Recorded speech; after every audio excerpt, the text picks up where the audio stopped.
Everyone, this is Nandini. சின்ன வயசுலேருந்து நம்மள நிறைய பேருக்கு ஏதாவது ஒரு இன்செக்யூர் ஃபீலிங் இருக்கும். அப்படி தான் எனக்கு இந்த ஸ்லீவ்லெஸ் ட்ரெஸ்லாம் நம்ம போடக்கூடாது, நம்ம ட்ரை பண்ணக்கூடாது அப்படின்னு நானாகவே ஏதாவது ஒரு அசம்ஷன் வந்து மைண்ட்குள்ளே வச்சுக்கிட்டேன் போல்.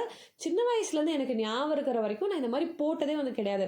இப்போ 28 இயர்ஸில் தான் எனக்கு அதை போடுறதுக்கு உண்டான கரேஜ் ஆஸ் வெல் அஸ் எனக்கு ஒரு ஆசையும் கூட. ஓகே, நம்ம ட்ரை பண்ணலாம், எப்படி இருக்குன்னு பார்க்கலான்னு. பட் நான் ட்ரை பண்ணதுக்கப்புறமா எனக்கு ரொம்ப பிடிச்சது, அதை நான் கேரி பண்ணிக்கிட்ட விதம், அந்த ஃபிட் எல்லாமே எனக்கு ரொம்ப வந்து பிடிச்சிது. ஓகே, இனிமேல் நம்ம வந்து போடலாம் அப்படிங்கிற மாதிரி எனக்குள்ளேயே ஒரு கரேஜ் வந்துருச்சு.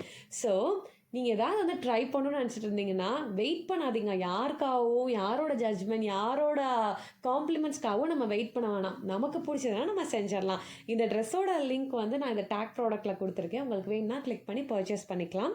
எனக்கு ஒரு பார்சல் வந்துருந்துச்சு. ஆன்டி டார்னஸ் செயின்ஸ்லாம் நான் ஆர்டர் பண்ணியிருந்தது. அது எல்லாத்தையும் ஓப்பன் பண்ணி பார்த்துட்டு லஞ்சுக்கு வந்து சூப்பர் குயிக்காக பண்ணுற தேங்காய் பால் பீஸ் புலாவ் பண்ணிட்டேன். அப்படியே ஈவினிங் வந்தால் பாபா கோவிலுக்கு தான் இன்றைக்கி நான் பிரசாதம் பண்ணிட்டு போவேன். என்னடா பிரசாதத்துக்கு சப்பாத்தி தேய்ச்சிட்ருக்கேன்னு பார்க்குறீங்களா? எனக்கு அன்றைக்கி என்ன தோணுதோ அதான் இப்போ நான் பண்ணிட்டு போயிடுது. இன்றைக்கி நான் வந்து சப்பாத்தி அண்ட் பன்னீர் பூர்ஜி மாதிரி பண்ணி பாபாவுக்கு வந்து கொண்டு போயிருந்தேன்.